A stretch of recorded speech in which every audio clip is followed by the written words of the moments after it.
Bismillahirrahmanirrahim. Assalamualaikum warahmatullahi wabarakatuh. Alhamdulillah wa syukurillah la haula wa la quwata illa billah. Alhamdulillah teman-teman sekalian, hari ini kita berkesempatan untuk membahas tentang 3 bayi yang bisa bicara. 3 bayi yang bisa bicara. Bagi kita,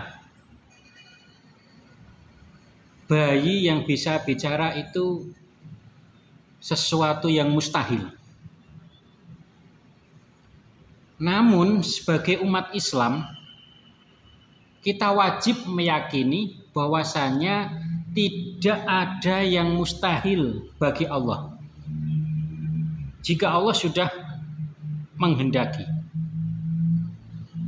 segala macam yang ada di dunia ini dan seisinya adalah ciptaan Allah. Bahkan makhluk gaib pun tidak luput dari kuasa Allah.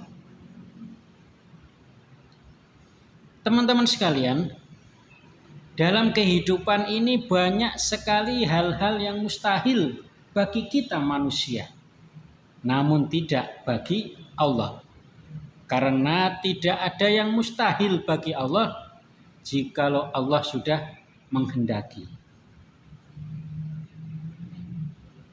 Yang diantara kehendak Allah yang mustahil bagi manusia, namun sangat mudah bagi Allah jikalau Allah mengizinkan, adalah pembahasan dalam hadis kita kali ini, atau pembahasan kita kali ini. Dalam sebuah hadis, Rasulullah SAW pernah menyebutkan bahwasanya terdapat 3 bayi yang dapat berbicara atas izin Allah. Sebelum saya membacakan hadisnya, pembahasan kita kali ini adalah salah satu permintaan dari salah seorang teman yang minta diceritakan tentang bayi yang bisa berbicara. Maka kita membahas salah satu hadis dalam hal ini. Rasulullah Shallallahu Alaihi Wasallam bersabda, Bismillahirrahmanirrahim. Lam yatakallam fil mahdi illa thalasah. Tidak berbicara dalam buayan, yakni seorang bayi, kecuali 3 orang saja. Nah, sebelum kita mengenal lebih jauh ketiga bayi yang sangat istimewa tersebut, maka kita perlu memahami bahwasanya Allah menciptakan makhluk atas 4 macam. Allah menciptakan makhluk atas 4 macam. Yang pertama, Allah menciptakan Nabi Adam alaihissalam tanpa ayah dan tanpa ibu. Allah menciptakan Nabi Adam tanpa ayah dan tanpa ibu. Itu yang pertama. Yang kedua, Allah menciptakan Hawa, Siti Hawa, tanpa ayah juga tanpa ibu. Sebab Siti Hawa diciptakan dari tulang rusuk Nabi Adam.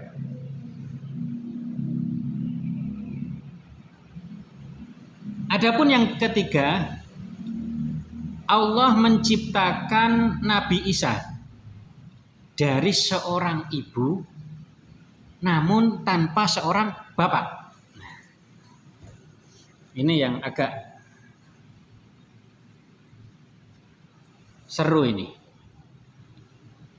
Nabi Isa diciptakan oleh Allah dari seorang ibu, tapi tanpa seorang bapak. Sehingga ada guyonan yang berkata Siti Maryam perempuan suci. Memang benar. Namun banyak ditiru oleh perempuan-perempuan zaman sekarang. Melahirkan tanpa seorang bapak. Naudzubillah. Biarlah hanya Siti Maryam yang melahirkan Nabi Isa, karena itu kehendak Allah. Perempuan sekarang jangan sampai meniru. Itu macam yang ketiga. Macam yang keempat, Allah menciptakan seluruh makhluk melalui bapak dan juga melalui ibu. Sesuai dalam firman Allah dalam Quran surat Al-Luqman ayat 11, A'udzubillahi minasyaitonirrajim. Bismillahirrahmanirrahim. Hadza khalqullahi fa'aruni madza khalaqal ladzina min dunihi balid dhalimuna fi dhalalim mubin. Inilah ciptaan Allah. Maka perlihatkanlah olehmu kepadaku apa yang telah diciptakan oleh sesembahan-sesembahanmu selain Allah. Sebenarnya orang-orang yang zalim itu berada di dalam kesesatan yang nyata. Teman-teman sekalian, marilah kita mulai dengan membahas salah satu hadis yang terdapat dalam hadis atau dalam kitab Riyadhus Shalihin yang dihimpun oleh Al-Imam An-Nawawi. Hadis ini terdapat dalam bab tentang keutamaan muslim yang lemah dan fakir miskin. Bismillahirrahmanirrahim. Wa an Abi Hurairah radhiyallahu anhu anin Nabi sallallahu alaihi wasallam qala. Dari Abu Hurairah radhiyallahu an, dari Nabi sallallahu alaihi wasallam, beliau bersabda,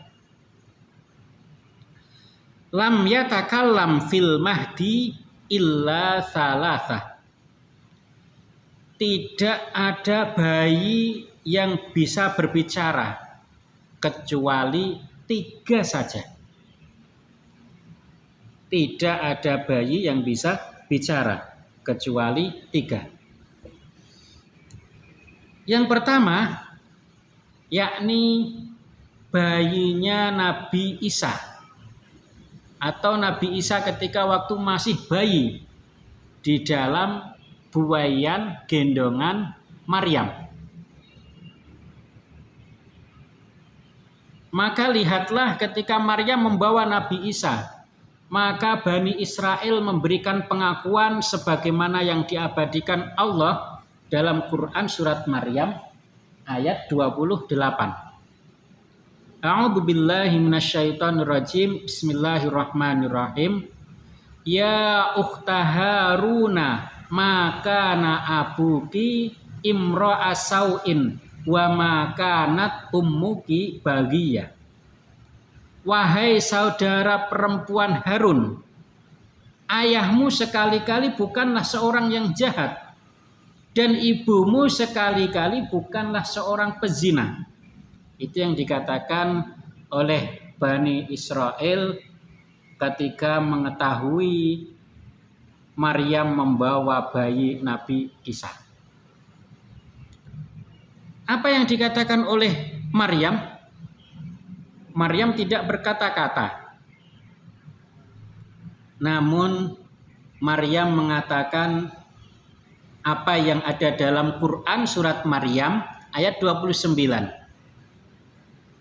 Fa asyarat ilaih qalu kaifa nukallimu man kana fil mahdi sabiyya.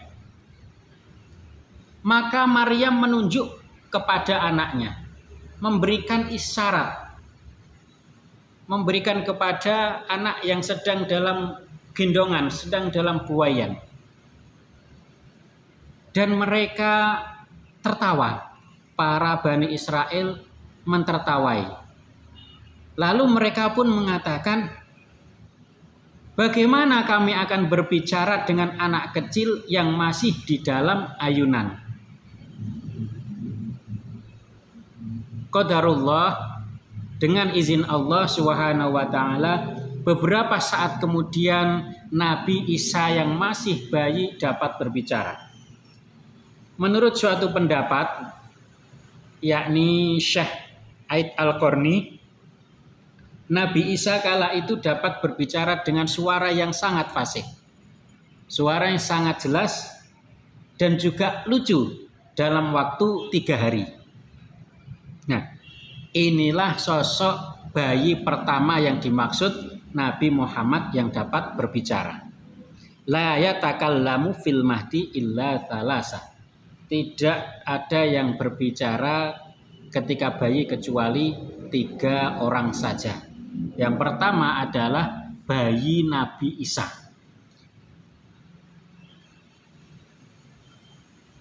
Yang kedua,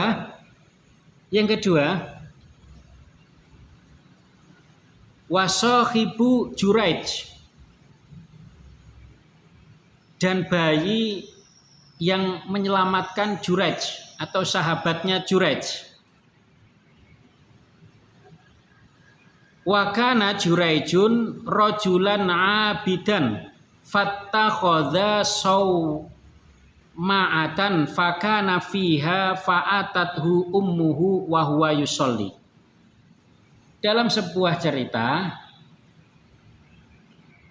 bahwasanya Juraij adalah seorang laki-laki yang tekun ibadahnya. Dia adalah ahli ibadah. Lalu ia mengambil sebuah tempat yang tinggi letaknya. Ia senantiasa berada di situ. Katakanlah sekarang mungkin masjid. Tapi zaman dulu belumlah seperti masjid. Atau masih bentuk tempat untuk sembahyang. Suatu ketika ibu Juraij itu datang, sedangkan Juraij sedang dalam keadaan sembahyang. Entah bagaimana sembahyangnya, apakah seperti kita sholat begini atau bagaimana. Yang jelas Juraij sedang menyembah Allah. Lalu ibunya berkata, "Hai Juraij, ya Juraij." Juraij tidak menjawab. Namun dalam hatinya berkata, "Wahai Tuhanku, itu adalah ibuku. Tetapi saya dalam keadaan sholat. Apa yang harus saya lakukan ketika sembahyang itu?" Lalu ia memilih untuk mengutamakan sholatnya. "Ya Tuhanku, itu adalah ibuku. Tetapi saya lebih mengutamakan sholatku." Ia terus sholat, ia terus sembahyang, dan ibunya tidak dihiraukan olehnya karena ia sedang sholat.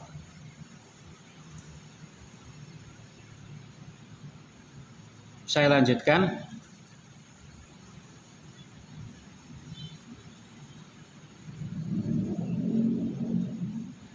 Fa'aqbala ala sholatihi fansarafat falamma kana minal ghadi atathu wa huwa yusolli. Ibunya lalu pergi tadi. Ketika menjelang esok harinya, ibunya datang lagi. Dan ketika ibunya datang, menjumpai ternyata Juraij sedang sembahyang lagi. Lalu ibunya berkata, faqalat, "Ya Juraij, wahai Juraij." Dia memanggil Juraij. Faqala, "Ai Rabbi ummi wasolati." Fa'aqbala ala solatihi. ia berkata dalam hatinya, wahai Tuhanku, itu adalah ibuku, tetapi saya lebih mengutamakan sholatku.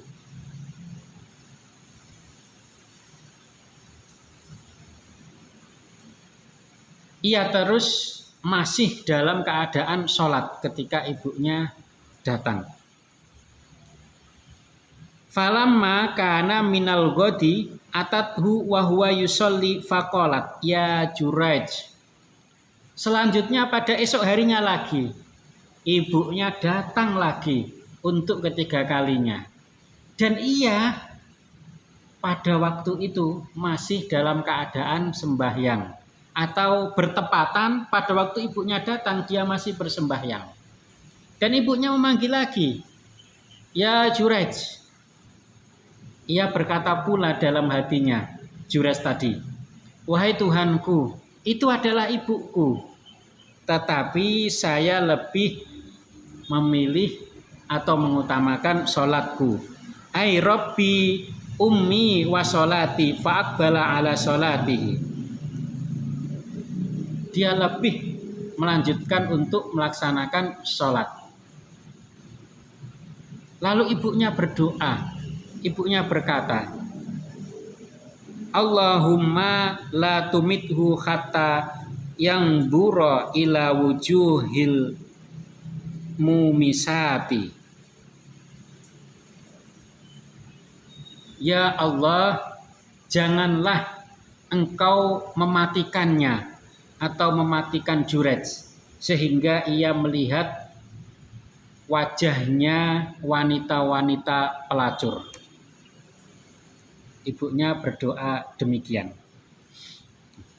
Teman-teman sekalian, Juraij termasuk orang atau anak muda yang ahli ibadah. Bahkan ibunya memanggil pun dia lebih memilih sembahyang. Karena ibunya juga ternyata nggak tahu apa yang dilakukan oleh Juraij pada waktu itu. Kalau seandainya ibunya tahu kalau Juraij itu ternyata sedang sembahyang, mungkin ibunya tidak berdoa yang buruk kepada Juraij. Sehingga Juraij mendapatkan fitnah. Setelah ini kita bahas. Fatadzakara Banu Israil Juraijan wa ibadatahu. Wa kanat imra'atun baghiyun yutamassalu bihusniha faqalat in syi'tum la aftinannahu fata'arradat lahu falam yaltafit ilaiha fa'atat ra'iyan wa kana ya'wi ila saw ma'atihi fa'amkanathu min nafsiha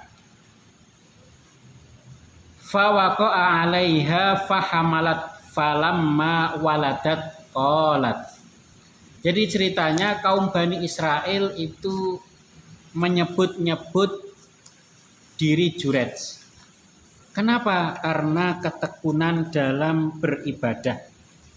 Karena dia adalah orang yang tekun ketika beribadah. Nah, di dalam kalangan mereka ada seorang pelacur. Ada seorang wanita pelacur yang karena cantiknya sampai dibuat sebagai perumpamaan. Dan wanita itu berkata,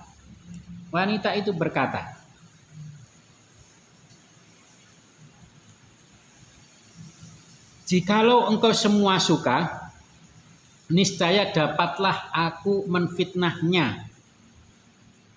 Jikalau engkau semua suka, yakni orang-orang Bani Israel tersebut, suka dengan fitnah Juraij atau memfitnah Juraij, niscaya aku dapat memfitnahnya.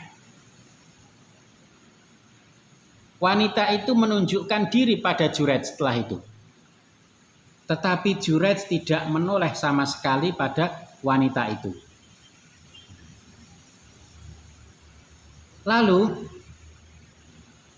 wanita tersebut, yakni wanita pelacur tadi, mendatangi seorang pengembala yang sedang berdiam di tempat peribadatan Jurej. Lalu ia memungkinkan dirinya kepada pengembala itu, yakni mengajaknya untuk berhubungan layaknya suami istri. Itu yang dilakukan oleh perempuan tadi atau perempuan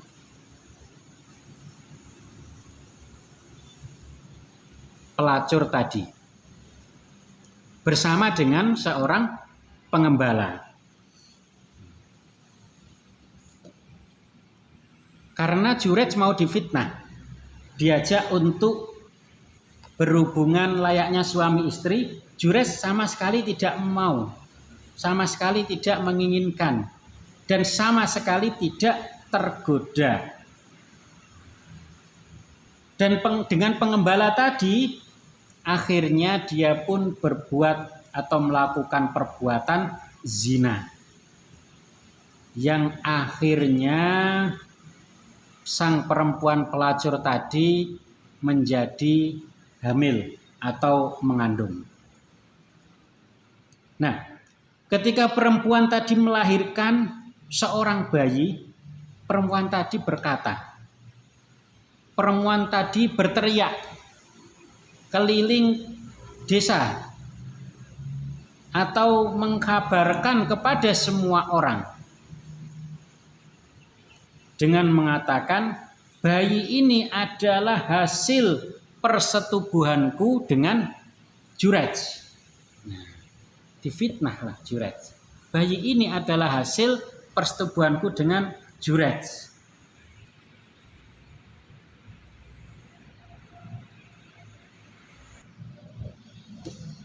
Kemudian orang-orang Bani Israel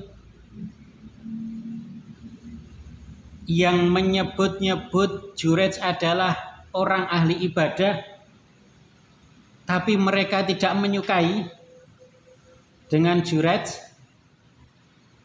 Akhirnya mereka datang kepada Jurej dan memaksanya untuk turun serta merobohkan biaranya itu atau tempat untuk sembahyang tadi. Dan mereka memukul-mukulnya. Lalu Jurej berkata, kenapa kamu sekalian berkata seperti itu? Kenapa kamu sekalian berbuat demikian? Kata Jurej. Lalu mereka pun menjawab, engkau telah berbuat zina dengan pelacur ini hingga melahirkan seorang bayi.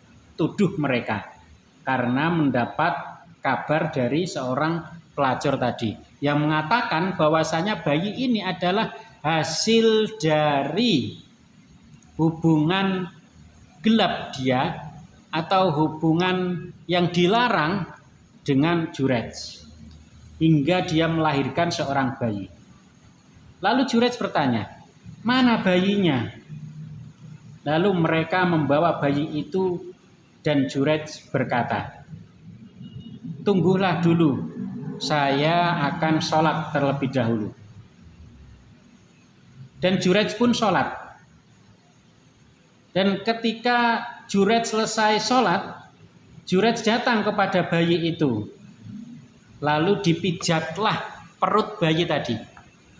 Lalu dipijat perut bayi tadi sambil ditanya, ya gulamun, man abuka? Ya gulamun, wahai anak kecil, wahai bayi, man abuka, siapakah bapakmu? Lalu bayi itu menjawab, qala fulanun ar-ra'i, si fulan yang pengembala itu. Si fulan yang pengembala itu. Lalu apa yang terjadi setelah hal itu?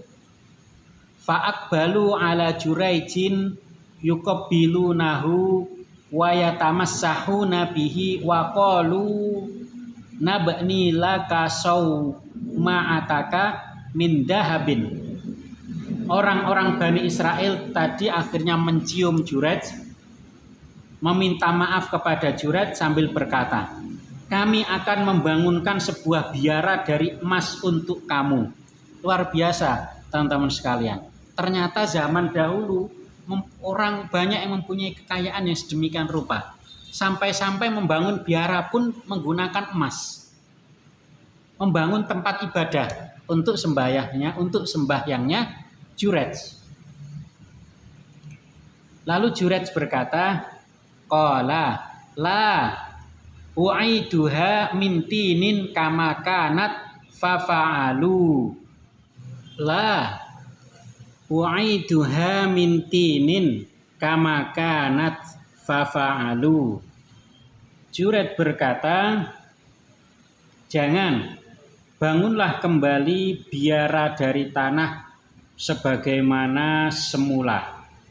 Maka mereka pun membangunkan tempat sembahyang untuk Jurej tersebut. Teman-teman sekalian, itu adalah bayi kedua yang bisa bicara, yakni Jurej. Dengan keimanan yang teguh, menghindari kemaksiatan, digoda oleh pelacur, tidak dipedulikan, dan dia dituduh berzina dengan pelacur tersebut. Dan pelacur tersebut merasa senang, dia bisa menuduh, dia bisa menggoda Jurej. Dan orang-orang Bani Israel pada waktu itu percaya begitu saja. Akhirnya apa yang terjadi? Mereka datanglah kepada Jurej, marah-marah kepada Jurej, menuduh Jurej. Namun Jurej minta kesempatan. Izinkanlah saya sembahyang terlebih dahulu. Atau izinkanlah saya sholat terlebih dahulu. Maka dia sholat, setelah sholat dia datang minta kepada bayi, kemudian memijat perut bayi dan bertanya, ya gulam man abuka, wahai anak kecil, siapakah bapakmu? Lalu anak kecil tadi bisa berbicara. Nah, karena anak kecil tadi bisa berbicara, maka heranlah semua orang percaya akhirnya dengan Jurej yang awalnya sudah merobohkan bangunan biara atau tempat sholatnya Jurej. Lalu mereka ingin membangun lagi, ingin membangunkannya dengan yang lebih baik lagi, yakni dengan menggunakan emas. Namun Jurej tidak mau. Apa yang dikatakan Jurej? Bangunlah seperti semula, bangunkan dari tanah. Bangunkan dari tanah seperti semula atau seperti sedia kala. Kesederhanaan Jurej luar biasa. Namun karena doa dari ibu Jurej tadi, maka Jurej mendapatkan fitnah. Namun Allah berkata lain. Ternyata begitu kejam fitnah yang ditujukan untuk Jurej, Allah memelihatkan, Allah menunjukkan kuasanya dengan mengizinkan seorang bayi dapat berbicara. Dari sini kita ketahui teman-teman sekalian, kalau Allah sudah berkehendak maka tidak ada yang tidak mungkin. Lalu bayi yang ketiga yang bisa berbicara itu siapa? Saya lanjutkan baca hadisnya. Wa baina sabiyun yarda'u min ummihi famarra rajulun raqibun ala dabatin farihatin wasyaratin hasanatin faqalat ummuhu Allahumma ja'al ibni misla hada fatarakas sadya wa aqbala ilaihi fanadara ilaihi faqala Allahumma la taj'alni mislahu thumma aqbala ala sadaihi faja'ala yartadi'u faka'anni ungduru ila Rasulillah sallallahu alaihi wasallam. Yang artinya bayi lain yang bisa berbicara yaitu seorang bayi yang pada waktu itu sedang menetek kepada ibunya. Kemudian lewatlah seorang laki-laki yang berkendaraan sangat bagus. Dan seorang itu bertampan sangat paras atau parasnya sangat tampan. Parasnya sangat tampan. Maka ibunya berdoa, "Wahai Allah," atau "Ya Allah, jadikanlah anak saya ini seperti orang tadi yang kendaraannya bagus, bajunya bagus, parasnya tampan, bersih rupawan." Lalu bayi tadi melepaskan teteknya serta berpaling dan melihat orang itu. Lantas berdoa, "Wahai Allah, janganlah Engkau jadikan saya seperti orang itu." Nah, kemudian ia menetek lagi. Seolah-olah saya melihat Rasulullah Shallallahu Alaihi Wasallam sewaktu menceritakan cara ia menetek, yaitu beliau melomot jari penunjuknya ke mulut dan mengisapnya.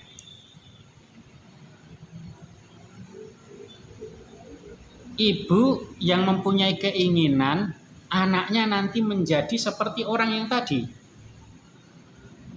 Kendaraannya bagus, parasnya tampan, mungkin juga jabatannya tinggi, kedudukannya bagus, kekayaannya luar biasa. Tapi bayi yang sedang ditetei melepaskanlah teteknya itu, melepaskan mimiknya, kemudian berdoa juga, "Ya Allah, jangan jadikan saya seperti orang itu." Nah, kemudian ia menetek lagi. Summa qala wa marru bijariyatin wahum yadribunaha wa yaquluna zanaiti sarokti wahiyya taqul hasbiyallah wa ni'mal wakil. Lalu Rasulullah bersabda lagi, mereka berjalan, yakni seorang ibu tadi yang sedang menetek atau seorang ibu dan anaknya yang masih bayi tadi. Mereka berjalan dan mendapatkan seorang budak perempuan yang sedang dipukuli oleh orang-orang. Dan budak itu hanya berkata, "Hasbiyallah wa ni'mal wakil." Hanya berkata begitu. Maka seorang ibu tadi juga mengucapkan atau berkata lagi, "Faqalat ummuhu, Allahumma la taj'al ibni mislaha." Allahumma la taj'al ibnihi mislaha. Seorang ibu tadi berdoa atau berkata, "Ya Allah, janganlah Engkau jadikan anak saya ini seperti budak itu."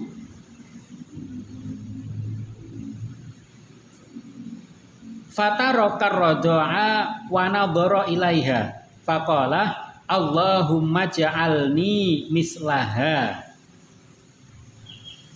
Kemudian bayi yang sedang menetek tadi melepaskan teteknya, melepaskan susuannya, kemudian melihat budak tadi serta berdoa, "Ya Allah, wahai Allah, jadikanlah saya seperti budak tadi." Fahunalika taraja'a al-hadits. Setelah itu terjadilah dialog antara kedua ibu tadi. Teman-teman sekalian, sekilas kita melihat bahwasanya seorang ibu pasti menginginkan anaknya menjadi yang terbaik. Anaknya seperti orang yang awal tadi itu, berparas tampan, orang kaya, kendaraannya bagus.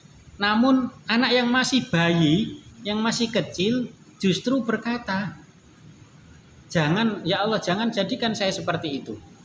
Padahal ibunya berdoa, "Ya Allah, jadikan anak saya nanti seperti itu." Tapi anaknya nggak mau. Kemudian ketika seorang ibu menjumpai budak perempuan yang dipukuli, kemudian dituduh berzina dan mencuri. Zanaiti sarokot, engkau berzina dan engkau mencuri. Lalu seorang ibu juga berdoa, ya Allah, jangan jadikan anak saya nanti seperti budak itu.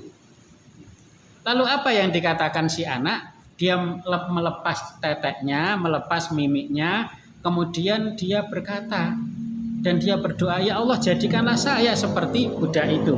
Maka terjadilah percakapan antara seorang ibu dan bayi tadi.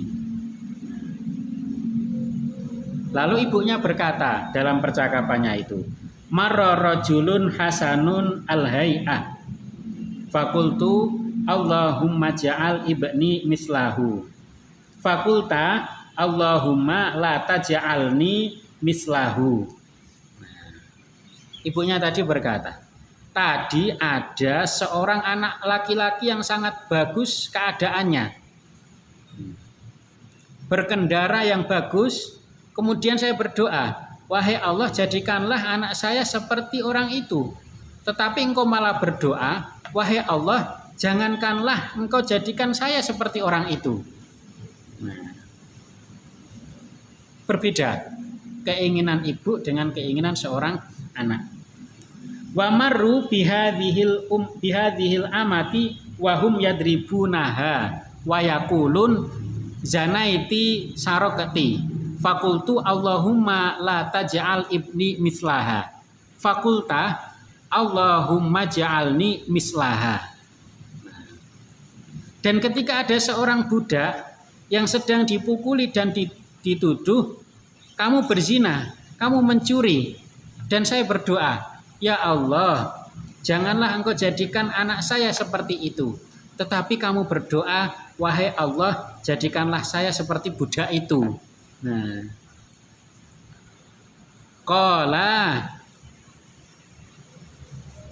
berkatalah seorang anak atau bayi tadi, inna dzalika rajula kana jabbaron fakultu Allahumma la taj'alni mislahu wa inna hadhihi yaquluna zanaiti walam tazni wa sarakati walam tasyrik fakultu Allahumma ja'alni mislaha.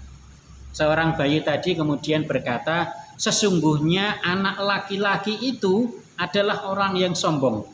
Anak laki-laki pertama yang dijumpai oleh ibunya tadi, anak laki-laki pertama yang dijumpai oleh mereka, kemudian ibunya berkata, mudah-mudahan engkau anakku menjadi seperti orang tua tadi, seperti anak muda tadi. Kendaraan bagus, berparas tampan, kaya, kelihatannya bagus sekali. Nah, ternyata dia adalah orang sombong. Oleh karena itu saya berdoa, wahai ibu, wahai Allah, janganlah engkau jadikan saya seperti orang itu. Itu keinginan anaknya. Dan sesungguhnya budak yang dituduh, kamu berzina, sebenarnya tidaklah berzina. Dan ia dituduh, kamu mencuri, sebenarnya ia tidaklah mencuri. Oleh karena itu saya berdoa, kata bayi tadi, wahai Allah, jadikanlah saya seperti budak itu. Riwayat Bukhari Muslim. Nah, teman-teman sekalian yang berbahagia, dalam hadis yang pertama, dalam hadis ini bayi pertama menjelaskan tentang bayi yang bisa bicara ketika waktu masih kecil, yakni bayinya Siti Maryam atau bayi yang bernama Isa. Kemudian bayi yang kedua adalah bayi sahabatnya Juraij yang membenarkan dan menolong Juraij atas kehendak Allah tentunya, yang diceritakan oleh Nabi Muhammad dalam hadis ini. Kemudian bayi yang ketiga, bayi yang berbicara dengan ibunya karena keinginan ibunya ingin supaya anaknya menjadi orang tadi, tidak menjadi budak seperti budak tadi. Namun ibunya tidak tahu. Orang pertama adalah orang yang sombong, sedangkan orang yang kedua adalah orang yang hanya dituduh namun dia tidak melakukan apa yang dituduhkan oleh para orang-orang ketika itu. Khusus untuk bayi yang ketiga ini, sebenarnya ingin menjelaskan makna dari hadis bahwasanya muslim yang lemah atau keutamaan muslim yang lemah dan fakir miskin. Ada orang yang sombong, kendaraannya bagus, rumahnya besar, mobilnya mewah, tapi sombong. Maka di sisi Allah dia tidak dianggap. Ada orang yang tidak punya, biasa-biasa saja, bahkan budak, tidak mempunyai harta kekayaan, apalagi rumah yang mewah, mobil yang bagus, tapi dia bertakwa kepada Allah. Ini yang diutamakan oleh Allah. Nah, hal ini seperti hadis sebelumnya di dalam bab ini juga. Sekilas bahwasanya terkadang kita melihat orang yang berparas tampan, kendaraannya bagus, itu apakah sudah barang tentu dia bagus? Belum tentu.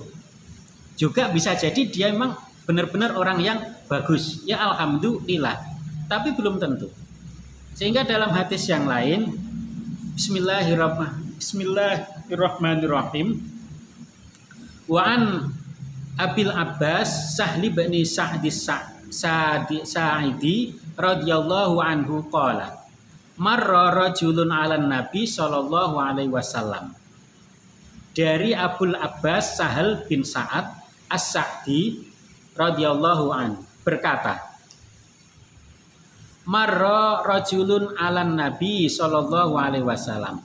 Ada seorang laki-laki yang lewat di depan Nabi. Faqala. Kemudian beliau bertanya kepada sahabat yang sudah duduk di sampingnya. Faqala lirajulin indahu jalisin. Rasulullah bertanya kepada sahabat yang sudah duduk di sampingnya. Ma ra'yuka fi hadza? Bagaimana pendapatmu tentang orang yang barusan lewat tadi?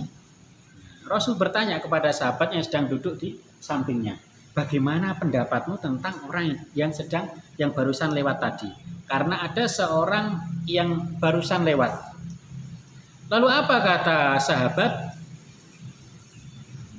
Faqala rajulun min asyrafin nas. Hadza wallahi hariyun in khotaba ayyun kaha wa in syafa'a an yusyaffa'a. Sahabat tadi berkata atau menjawab, orang itu termasuk bangsawan karena bagus. Demi Allah, orang itu sangat pantas untuk diterima apabila ia meminang. Dan bila ia menolong, memintakan bantuan, niscaya akan berhasil. Karena bangsawan, orang besar, kekayaannya banyak, kendaraannya bagus, rumahnya mewah. Sehingga sahabat ya tidak salah juga ketika langsung menanggapi pendapatnya ketika dimintai pendapat oleh Rasulullah. Orang itu termasuk bangsawan. Demi Allah, orang itu sangat pantas untuk diterima bila ia meminang. Dan bila ia menolong, memintakan bantuan, niscaya akan berhasil. Fasa kata Rasulullah Shallallahu Alaihi Wasallam. Lalu Rasulullah diam sejenak. Summa marra rajulun faqala lahu Rasulullah Shallallahu Alaihi Wasallam. Kemudian ada pula seseorang yang lewat di depan Rasulullah.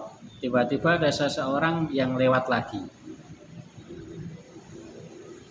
Lalu Rasulullah bertanya, ma ra'yuka fi hadza? Bagaimana pendapatmu tentang orang yang baru lewat itu? Bagaimana pendapatmu tentang orang yang baru lewat itu? Karena barusan ada orang yang lewat. Faqala, ya Rasulullah, hadza rajulun min fuqara'il muslimin. Hadza hariyun in khotoba alla yunkaha wa in syafa'a alla yusyaffa'a wa in qala alla yusma'a liqaulihi. Nah, ini jawaban dari sahabat. Wahai Rasulullah, orang itu, orang yang baru lewat tadi, termasuk orang Islam yang fakir. Orang itu pantasnya bila meminang tidak diterima. Nah, berbeda dengan yang pertama tadi.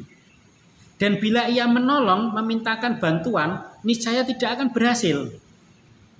Dan bila ia berkata, niscaya tidak akan didengar. Nah, kata sahabat tadi itu. La yusma'a liqaulihi. Faqala Rasulullah sallallahu alaihi wasallam. Lalu Rasulullah sallallahu alaihi wasallam berkata lagi, bersabda, hadza khairun min mil'il ardi misla hadza, muttafaqun ilaih. Orang itu lebih daripada apa yang memenuhi bumi. Orang itu seperti ini. Hadza khairun min mil'il ardi. Teman-teman sekalian, terkadang kita salah sangka atau salah menilai orang. Kita melihat orang itu sepertinya orang yang bagus, tapi ternyata dia buruk. Begitu pula sebaliknya, terkadang kita menilai orang itu buruk, ternyata itu orang yang bagus. Nah, ini yang disebut dari keutamaan muslim yang lemah. Kelihatan lemah tapi ternyata bagus. Lebih baik daripada apa yang memenuhi bumi. Orang yang tadi, yang kedua itu lebih baik daripada apa yang memenuhi bumi.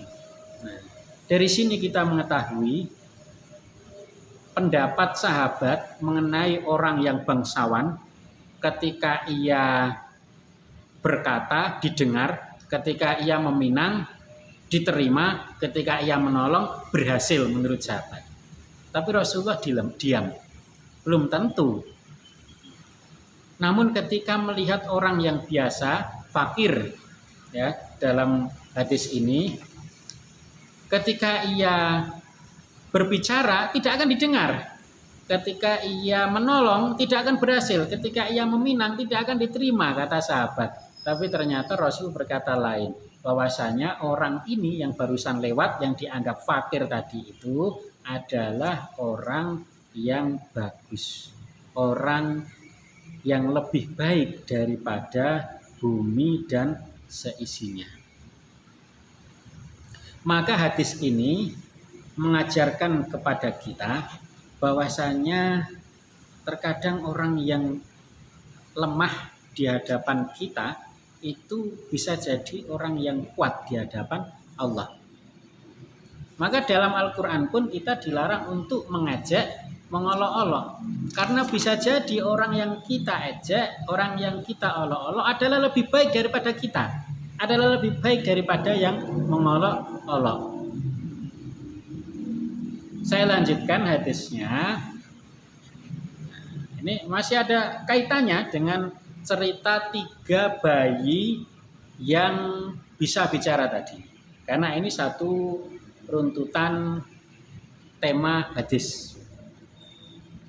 Wa an Abi Sa'idil Khudri radhiyallahu anhu anin Nabi sallallahu alaihi wasallam qala ihtajjatil jannatu wan nar faqalatin naru fil jabbaruna wal tukabbiruna wa qalatil jannah fiyya du'afa'un nas wa masakinuhum faqadallahu bainahuma annakil jannata rahmati an arhamu biki man asya'u wa annakin nara adzabi u'adzibu biki man asya'u waliki laikuma alayya mil'uha, rawahu Muslim. Dari Abu Sa'id Al-Khudri, dari Nabi Shallallahu Alaihi Wasallam, beliau bersabda, surga dan neraka berdebat. Nah, kata Rasulullah pernah menjumpai surga dan neraka itu berdebat. Lalu neraka berkata, orang-orang yang sombong, orang-orang yang takabur berada pada saya. Neraka berkata demikian, orang yang sombong, orang yang takabur berada pada saya, yaitu berada di neraka. Surga berkata, orang-orang yang lemah dan miskin berada pada saya.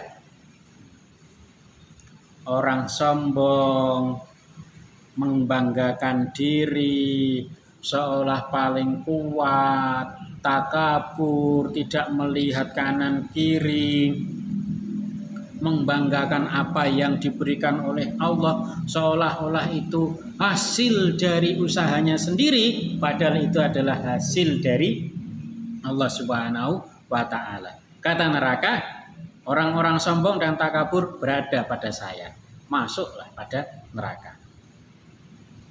Lalu surga berkata, orang-orang yang lemah dan miskin berada pada saya. Orang yang lemah, miskin, yatim piatu, fakir miskin, tidak punya, membutuhkan, yang dia lebih dekat kepada Allah dalam diamnya, selalu beristighfar, memohon pertolongan, mohon bantuan, walaupun di dunia tidak mendapatkan kenikmatan, tidak mendapatkan kekayaan, kejayaan, namun surga berkata, orang-orang yang lemah dan miskin berada pada saya. Ya jelas, karena timbangan kekayaan, timbangan harta ketika di akhirat sana sangat sedikit. Tidak banyak yang didapatkannya kecuali pahala. Hartanya sangat sedikit. Sehingga dalam hadis lain dikatakan, lan tazula qadama abdin yaumal qiyamah qabla antus ala an arba'a khisalin. Tidak akan bergeser kaki seorang hamba pada hari kiamat sebelum dia ditanya tentang 4 perkara. Yang pertama tentang umurnya, untuk apa dihabiskan. Yang kedua tentang masa mudanya, untuk apa dihabiskan. Apakah untuk jalan-jalan, piknik, camping, mendaki dan sebagainya. Yang ketiga tentang ilmunya, apakah diamalkan ataukah untuk sombong-sombongan, apakah diajarkan atau untuk dirinya sendiri. Yang keempat yaitu tentang hartanya, min aina iktasabaha wa aina anfaqah. Dari mana datangnya harta itu, dari mana diperolehnya harta itu, dan kemana harta itu diinfakkan. Semua dimintai pertanggungjawaban. Kalau orang miskin, orang lemah, sangat sedikit hartanya. Jadi pertanggungjawabannya pun sangat sedikit. Ibarat kata kita masuk ke mall. Kita punya harta banyak, kita punya uang banyak, kita belanja banyak. Di tempat kasir kita ditanyai beli apa saja, lama karena kita beli barang banyak sekali. Namun sebaliknya kita masuk ke sana karena kebutuhan kita adalah untuk beli satu sabun saja, maka kita keluar cuma ditanyai satu sabun harganya berapa, karena nggak punya apa-apa. Dan kata surga, orang-orang yang lemah dan miskin adalah berada pada saya. Kemudian Allah memberikan keputusan kepada keduanya. Wahai surga, sesungguhnya kamu adalah rahmatku. Aku memberi rahmat kepadamu.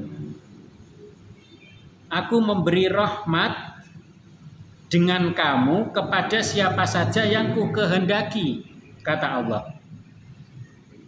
Jadi surga merupakan rahmat Allah.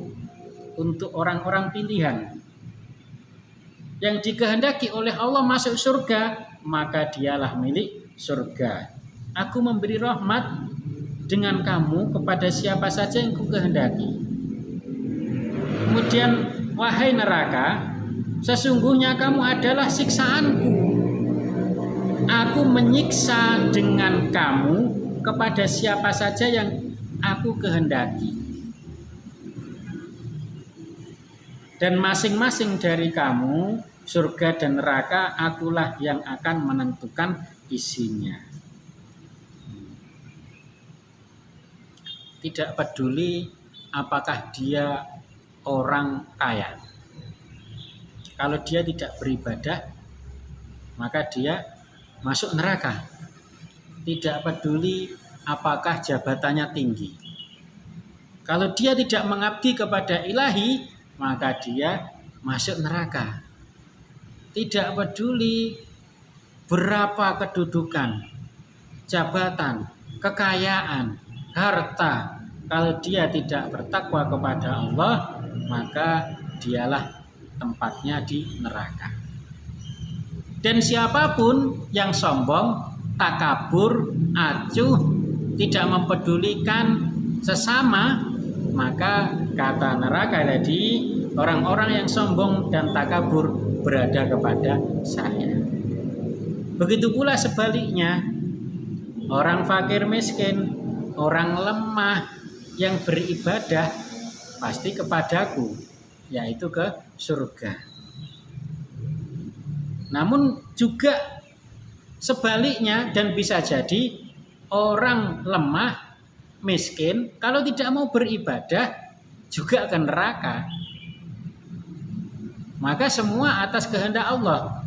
Nah, kehendak Allah itu adalah kita manusia diciptakan di dunia adalah hanya untuk menyembah dan beribadah kepada Allah. Itu tujuan dari Allah menciptakan kita manusia. Kembali lagi kita kepada hadis. Belum tentu yang lemah adalah lemah. Juga belum tentu yang kaya adalah kaya. Bisa jadi yang lemah adalah kuat. Lemah hartanya tapi kuat imannya. Lemah hartanya tapi kuat takwanya. Lemah dari segi fisiknya tapi kuat pengabdian dan penghambaannya kepada Allah Subhanahu wa Ta'ala. Begitu pula sebaliknya, belum tentu yang kaya adalah kaya. Bisa jadi dia hanya kaya harta tapi miskin peduli. Bisa jadi dia kaya harta tapi miskin hati. Bisa jadi dia orang yang kaya tapi tidak pernah beribadah kepada Sang Ilahi Rabbi Allah Subhanahu wa Ta'ala. Bisa jadi dia kaya tapi miskin akan keimanan. Bisa jadi dia kaya tapi miskin akan ketakwaan kepada Allah. Bisa jadi dia kaya tapi dia digolongkan oleh Allah termasuk orang-orang penghuni surga karena kesombongan dan takaburnya dia semasa hidupnya. Teman-teman sekalian, kembali kita di akhir dari pertemuan kali ini, bahwasanya ada 3 bayi yang bisa bicara. Dan bayi yang terakhir menunjukkan kepada kita tidak semua yang kita lihat adalah benar. Juga tidak semua yang kita lihat adalah salah. Dan bisa jadi yang kita lihat adalah benar, juga bisa jadi yang kita lihat adalah salah. Maka kita harus pintar-pintar menilai. Kita harus pintar-pintar mengevaluasi. Kita juga harus pintar-pintar melihat apakah itu memang benar-benar bagus baik ataukah sebaliknya. Dia buruk namun kelihatan bagus.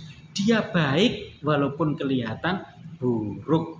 Maka kita tidak bisa menilai dalam satu hal. Ya contohnya budak yang dituduh berzina dan mencuri tadi. Padahal dia hanya dituduh. Kemudian orang yang berkendara bagus, orang yang tampan, rupawan, ternyata dia adalah orang yang sombong. Ya gak dianggap sama Allah. Sejatinya apa yang kita miliki adalah titipan. Dan titipan pasti akan dimintai pertanggungjawaban. Maka dari itu siapapun kita harus tetap rendah hati, juga rendah diri, juga selalu mengabdi. Mudah-mudahan kita semua istiqomah dalam menjalankan misi dakwah amar ma'ruf nahi mungkar. Mudah-mudahan juga kita menjadi insan mulia, insan bertakwa yang selalu menjalankan perintah-perintah Allah dan selalu menjauhi apa yang dilarang oleh Allah Subhanahu wa Ta'ala. Dan kita harus tahu mana yang menjadi kewajiban, mana yang harus ditinggalkan, mana yang halal, mana yang haram, mana yang batil, mana yang hak, mana yang bagus, mana yang buruk. Kita semua harus tahu. Intinya kita harus bisa memilah dan memilih.